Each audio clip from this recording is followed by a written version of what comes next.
Bonjour tout le monde, c'est Selma, je suis ravie de vous retrouver aujourd'hui pour ce nouveau tuto mini-album avec un kit de ma boutique. Je vous espère tout en grande forme, installés confortablement à la maison et pourquoi pas avec un petit café pour regarder cette vidéo. Allez, c'est parti pour quelques minutes de création. Comme d'habitude, vous avez eu en légende les dimensions pour les cartons et pour les pages. Et voici maintenant les repères pour les plis et les découpes des doubles pages. Vous l'avez lu en légende, cette étape, vous avez à la refaire 3 fois. Et ces repères sont à prendre une seule fois, c'est la deuxième double page du mini-album.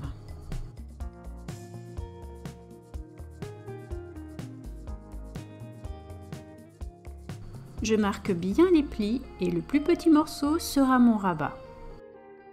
C'est parti pour la décoration d'une page. J'ai choisi de vous montrer une des pages avec une cachette. Alors c'est pas pour cacher une autre photo cette fois, mais plutôt pour cacher du journaling. J'ai mis de la mousse 3D tout autour de mon papier, sauf évidemment à l'endroit où sortira mon tag, et je positionne une cale pour éviter qu'il ne tombe. Je réalise maintenant ma mise en page. Dans le kit que je vous propose, il y a un tampon de chez All & Create et je dois dire que je me suis vraiment bien amusée à créer mes fonds.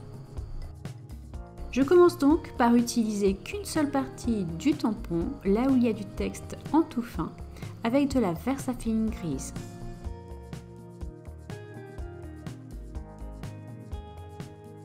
Puis, pour donner un peu de profondeur, je vais venir ancrer quelques écritures plus épaisses avec de la Versafine noire cette fois.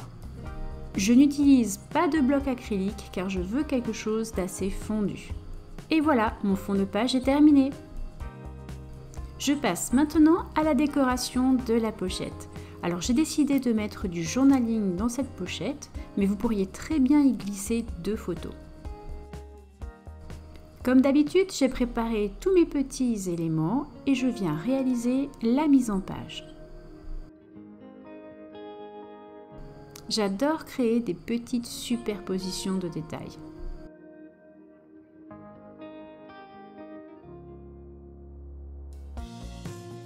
C'est terminé, il ne me reste plus qu'à coller maintenant. J'ai réalisé tous mes fonds de page avec le tampon All & Create et la pochette n'y échappe pas. Mais avant, je la réduis de 3 cm.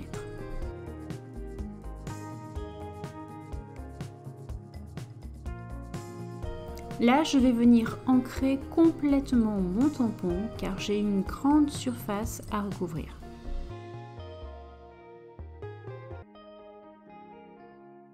Je fais un premier tamponnage. Comme tout à l'heure, je n'utilise pas de bloc acrylique car je veux pas quelque chose de trop droit et je vais venir retamponner maintenant mais par petites touches seulement. Non mais vraiment j'adore ce tampon. Voici le Skivertex que j'ai utilisé pour ce mini et franchement j'aime beaucoup sa couleur et sa texture.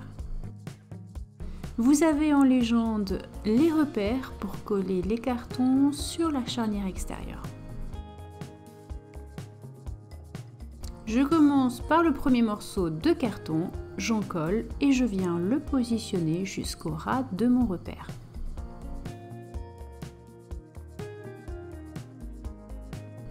Je maroufle maintenant et c'est collé.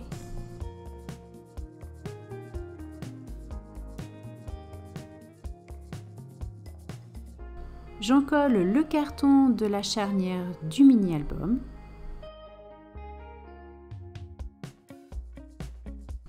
Et cette fois, je m'aide de mon réglé pour être certaine que tout soit bien droit.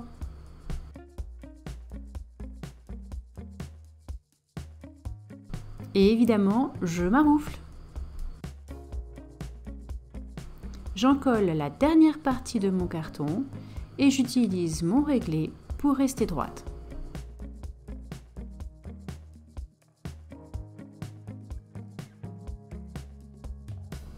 À l'aide de mon plioir, je marque bien les plis des rabats.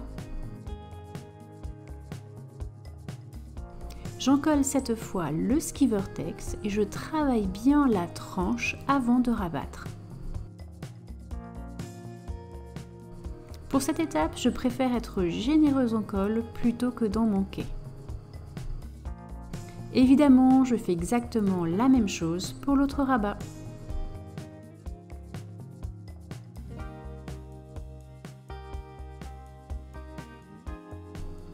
Il est temps maintenant de passer à l'habillage extérieur.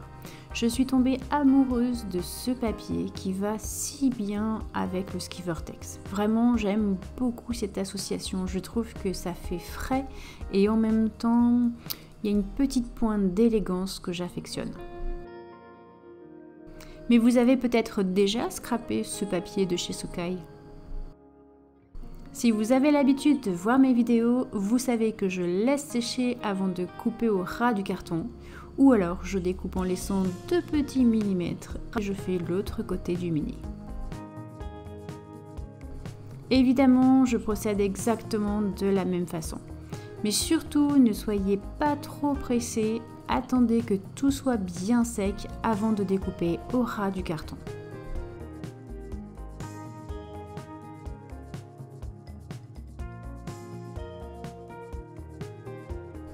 Et je termine le découpage de l'habillage extérieur. Déjà là, je l'adore. J'aime bien sur les couvertures de mes mini-albums mélanger un peu les textures.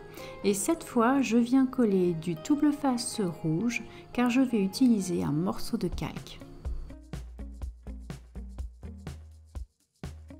Je fais attention à être très bien positionné sur mon double face.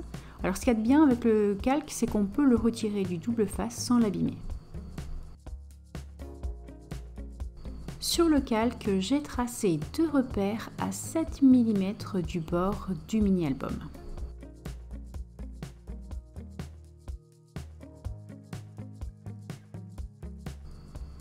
Avec mon poinçon, je vais venir faire un trou pour pouvoir passer les attaches parisiennes. J'utilise du carton de 2 mm, donc c'est pas très compliqué pour passer au travers avec un poinçon. Et j'ai préféré le faire au poinçon car le trou de la croppe d'ail, même le plus petit, je trouvais que c'était un peu trop gros. J'ouvre les attaches parisiennes. La couverture n'est pas encore terminée, mais je trouve qu'elle commence à avoir de l'allure. Je trace tout autour de l'attache parisienne car je vais venir évider avec le cutter. Alors évidemment, je referme l'attache parisienne, puis je fais le tour exactement sur mon trait et comme ça j'arrive à retirer une petite épaisseur qui me suffit en fait à cacher le métal de l'attache parisienne dans le carton. Je vérifie avec mon doigt, je ne sens rien, donc c'est parfait. Toujours avec du double face, je viens repositionner un autre morceau exactement sur celui de tout à l'heure, sur mon calque. Je décolle la partie plastique et je positionne mon ruban afin d'avoir 1 cm en haut et 1 cm en bas. Comme pour les attaches parisiennes tout à l'heure, j'ai fait le tour de mon ruban avec mon critérium et je viens creuser avec mon cutter. Je retire une file pellicule, je mets de la colle et je viens rabattre le ruban. Il est temps de passer à l'habillage intérieur cette fois. Comme tout à l'heure, j'en colle l'intégralité de mon carton. Je pose mon papier, je maroufle et je découpe tout autour quand c'est bien sec.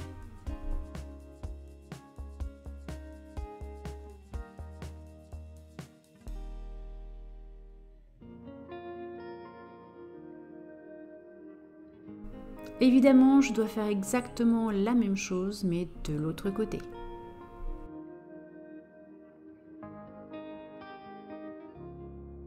Tout est sec, donc je découpe.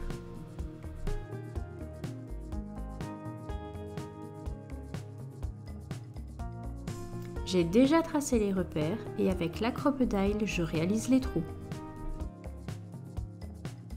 Alors j'utilise toujours le plus petit des trous. Dans le pli de mes doubles pages, j'ai réalisé un trou à 1,5 cm du haut et du bas. J'ai fait passer toutes mes petites ficelles et maintenant j'attache mes pages à la couverture. Cette fois, j'ai décidé de les attacher sur les extérieurs au plus près du trou du bas. Je vais essayer de faire en sorte que mes nœuds deviennent des petites décorations. Alors vous l'avez compris, il y a 2 trous en haut, 2 trous en bas et 4 pages. Donc je fais passer 2 doubles pages dans chaque trou. Après avoir réalisé un simple nœud coulant à ma petite breloque, je passe chacune des ficelles dans le trou du haut de la charnière.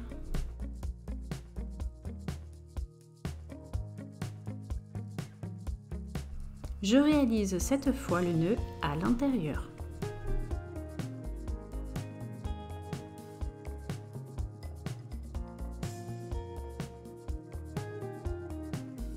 Et voici le résultat. Alors j'adore ce chipboard Love qui vient de chez Saga Post Scrap.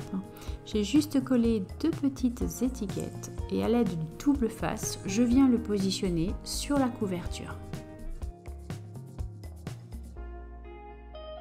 Ce tuto est bientôt terminé. Il me reste à vous laisser découvrir l'intégralité de ce mini. Surtout, si vous avez aimé la vidéo, n'oubliez pas le petit pouce vers le haut.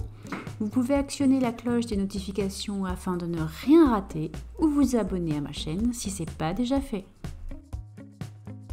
Évidemment, je vous donne en description tous les liens vers mes réseaux sociaux, mais surtout le lien de la boutique où vous pouvez retrouver le kit.